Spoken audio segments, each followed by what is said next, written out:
bitch in his days, no, 40 on me, that's a bribe.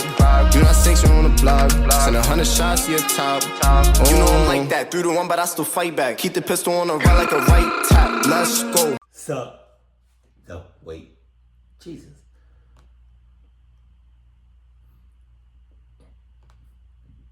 Okay, sup? No. So, basically, my boyfriend and I live in a flat together, and he's an area manager for a main chain restaurant in England. Right. His job takes him to at least 5 to 8 stores, and sometimes he has to stay late. Sometimes he doesn't get in until around 3 a.m, so I usually sort of wait up for him to make sure he's alright, if he wants me to run him a hot bath, and if he wants a coffee or anything.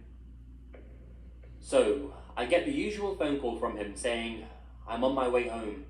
I'll be home in an hour. Cat. If I drop call you when I'm closer, can you get a bath from him for me, please? I say sure and hang up. Now, our block of flats has this security door that always gets locked at 10 p.m.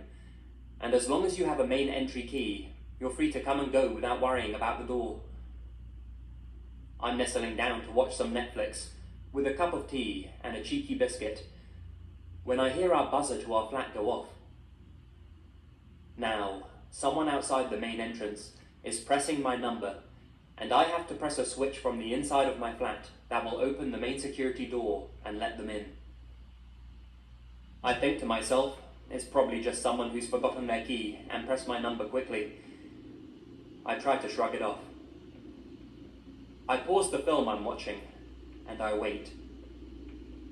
The buzzer rings again, stops, and then rings again. It sounds like someone is deliberately putting their finger on it and holding it down. Now, our flat is on the second floor, and from our bedroom, we can look down and see who's at the main gate. I jump up, go into the room, and slowly peek to see who's there. I saw 5. Well done. Well done. Well done. Shit! Well done. Shit! Well done. Shit! Shit! Shit! Shit! Shit! Shit! Love that shit. Oh my God. And now, okay, now you just caught yourself up because your bedroom or wherever the room that you're in right now is lit up and it's dark outside. So and you don't have no blinds or no curtains. So they as clear as day can see you from the outside in. Come on. This is 2 a.m. What the hell are they doing here? Why the hell are they ringing my buzzer? It suddenly becomes clear to me that whoever they were, they clearly didn't live here because they didn't have a key. While peeking at them, I clearly see the front guy put his hand up and press my buzzer. Flat number 4. He's not even touching the other buttons, just mine. Half of me wants to pick up my flat phone and be like, seriously, get lost. I don't know who you are or what you want, but I will call the police. And then the other half of me doesn't want to give away that I'm a girl. It sounds silly, but I'm 23 and I'm quite small. I grab my phone and I ring my boyfriend straight away. No need for that. Your boyfriend is already in cahoots. I just want to let you know that.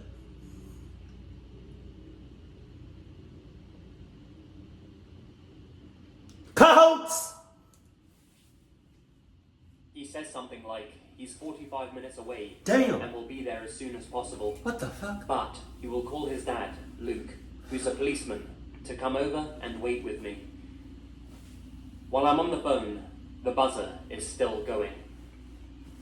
He tells me to just keep peeking at them and to see if I can make out any distinguishing features. After what seemed like ages, my boyfriend's dad turns up, and I see him walk straight up to the guys and start a conversation. My dude, my dude in the uniform looks worried as shit. Look at his clucking face. If that was me, if I was the police officer, shit. You going up against 5 dudes. Lord, they all look, pretty well fit. And who's to say they don't have weapons on them? You coming there alone? I would not do that shit. I wouldn't do it. You already look like a scared looking like, ooh, what the fuck did I just say? My boyfriend's dad already has a security key. We gave him one in case we were ever locked out, and he opens up the door to my flat. Straight away, he runs over to me and makes sure I'm fine. We're sitting down, having a cup of tea, and I ask him what was said and what was happening outside. He says he walked up to the main door and the conversation went like this. They said to him, "Hey man, do you live here? Do you think you could let us in?" Luke replied with, "Well, clearly if you don't have a key, you don't live here, so no. Who are you supposed to be seeing?" "Well, my main girl lives in number 4, and she's gone to sleep." You know how late it is. "These are my friends, and they don't have anywhere to stay, and I haven't got a key. So, how about you let us in?" "That's funny, because my daughter lives there." "Oh yeah? Shit, dude. Well, how about letting us in, and we can go and see her together?" Luke said, "Right. Now I don't know what you're planning to do, but seriously, stay the fuck away from these flats. You clearly don't live here. If you ever come here again, I will personally arrest each and every one of you wankers. Now fuck off and go home. What's a wanker? Because I swear to God, I will beat the shit out of you guys so bad, no one will recognize you." What's a wanker? And with that, the group of guys took off, and Luke managed to open the door freely and get in. Wanker? I don't know what that is. Wanker. Wank. I never even met him. I didn't know his name or face. I was blissfully unaware of his very existence. I will never know why or when it started. I'm glad for that, I guess. I moved into my very small apartment in February of last year. My landlord, Olivia, was a sweet older woman who would cook too much food and bring me leftovers. She was great to me, even after I told her my problem. I'm antisocial, but she didn't mind renting to a reclusive young girl who reminded her of her daughter. Every few weeks, she would knock on my door and then leave, letting me know she was leaving something for me. I loved that. Cluck, nah. Not even my family would cook so well. The next morning, I wash and leave her empty containers outside my door, and by an hour or so, she would come back and take them away. My other neighbors seemed fine, but I never really talked to them. I work from home, so anytime I was ever forced to go out, I rushed out and into my apartment, avoiding an uncomfortable situation. I loved living alone. It was everything I hoped for. I could just breathe. By April, though, I started noticing things were not right. Things were moving, or plain disappearing. At that point, when you first noticed that shit, you should have been like, "Oh, that's not normal." Got it. Go ahead and I'm gonna go ahead and head out. Deuces. And you know what I mean? That could have been the end of that. It could have. But because, you know what I mean, you're clucky, it's not. I was convinced it was just anxiety, caused by my new medication and the move. Another side effect was that it made me so drowsy. Since I hated seeing the doctor, I just dealt with it. I took naps during the day now, and eventually stopped caring. That is, until one incident doubled my paranoia. Olivia brought me some sort of Greek tossed salad for lunch one day, and I enjoyed it with my friend, Netflix. I fell asleep in the middle of Portlandia, and I woke up that evening at 5 p.m. per usual. What wasn't usual was that my bedding on the opposite side of me was disturbed. Somebody got real close. Somebody got real comfortable. Somebody probably clucked you and you didn't even know it. Jesus. How you feel? That's crazy as shit. That's scary as cluck. Holy shit. I only sleep on my right side. Always. Even more, it felt warm. Oh my God. My first thought was that I must have rolled around a lot, but I knew it was too odd to dismiss. I got up and I searched my apartment, gripping my phone with 911 typed in. Nothing else was disturbed. Everything was exactly like it should be. I let it go. For the next 2 weeks, 2 everything weeks? was normal. Pardon the occasional misplaced shoe or drawn back shower curtain. I thought about telling someone, my parents, maybe Olivia, but if it's not life or death, I'm not reaching out to anyone. Are you dead ass right now? Oh my, I hate people like this. I wasn't scared. I was nervous, perhaps a little stubborn as well, but I stayed. I'm not letting some stupid anxiety ruin my lovely, lonely world. May came, and it was getting worse. My underwear, toothbrush, hell, maybe even my food was being misplaced. Every time I woke up, there was some strange odor in the air. I finally realized this won't go away if I keep ignoring it. Bro. I called up my mum, and I begged to come and stay for a few days. When I got home, I told them everything.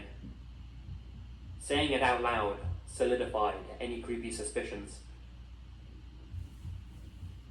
That weekend, my dad went to my apartment, and what was found was true horror. Written all over the walls was, "Come back, baby, please." Pause, baby, please. He ran out and called the police. There was no one living in my apartment, but someone definitely had access besides me. The investigation revealed a man, Henry, the son of my landlord Olivia, was in a projected relationship with me.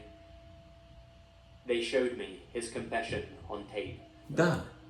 He admitted coming into my apartment every night and every day with his mother's extra key. He claimed that we were in love and that he had my permission. So, you just had a crazy ass mother clucker with a cluck gene literally sleep next to you.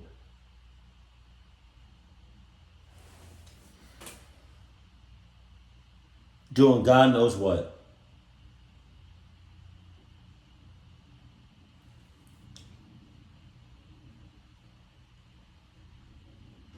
That's enough for me to go off the grid. He drugged his mother's food that she left out for me, Damn. which of course caused my drowsiness. And he would let himself in, watch me sleep, Oh. touch my hair, and kiss my shoulder. The leftovers in the fridge were tested and confirmed that suspicion. I was absolutely horrified and disgusted.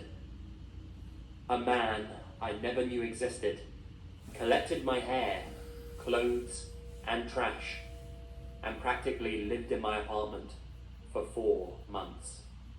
And clucked you up. That's disturbing. Oh my God. Oh my God. Ew. Hold on. This scene right here, this one in particular scene.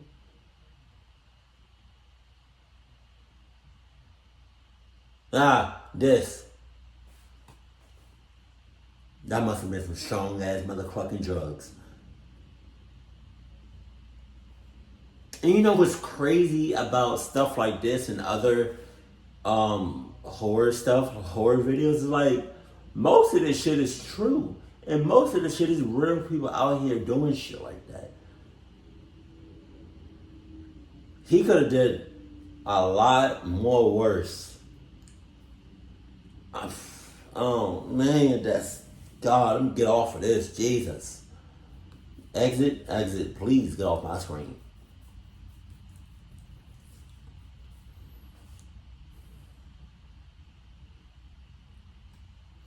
That was really disturbing. Oh my God. My condolences to anybody that's ever experienced that before. Keep it cool, keep it classy, and I love you. Stay happy. My family.